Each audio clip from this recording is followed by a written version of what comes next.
ताज्या बातम्यांसाठी महान करेला सबस्क्राइब करा आणि बेल आयकॉनला क्लिक करा। भूखंड कृती समितीचा कोथळी ग्रामपंचायतवर मोर्चा।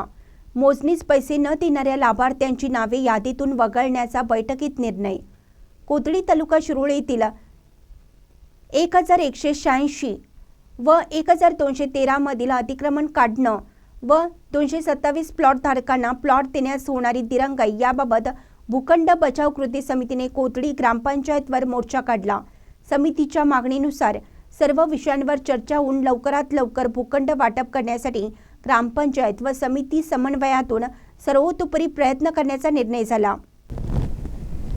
भूखंड कृती समितीचे अध्यक्ष राजाराम कांबळे यांच्या नेतृत्वाखालील एसटी स्टँड ते ग्रामपंचायत कार्यालयापर्यंत हलगीच्या वाद्यात आणि डाटा कुठे आहे हो, त्यातील आमचा वाटा कुठे आहे हो असे लिहिलेल्या पांढऱ्या टोप्या घालून भूखंडधारक मोर्चात सहभागी झाले होते।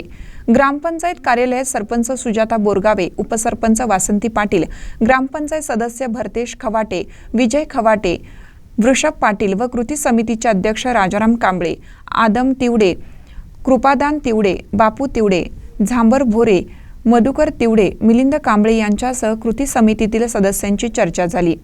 प्रारंभी ग्रामपंचायतीने यापूर्वी दिलेल्या हमीची अंमलबजावणी केली नसल्याचा आरोप अध्यक्ष राजाराम कांबळे यांनी केला। यानंतर कृती समितीच्या मागण्या सांगून लवकरात लवकर भूखंड वाटप करण्याचे आवाहन केले। या चर्चेमध्ये 1186 व 1213 मधील संपूर्ण अतिक्रमण डाटा तयार करून त्याची यादी करणे, 227 लाभार्थीमधील ज्या लाभार्थ्यांना वारसा नाही त्यांची नावे यादीतून वगळणे, ही यादी 10 दिवसात पूर्ण करण्याचे ठरले।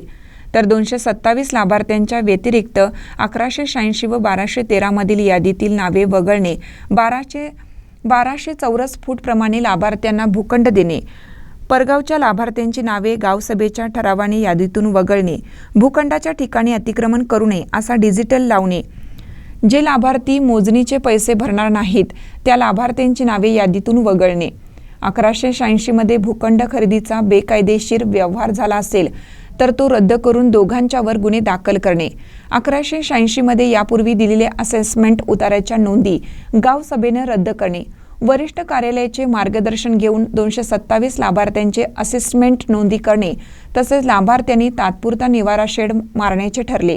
महानकर न्यूजसाठी सुभाष इंगळे, कोथळी।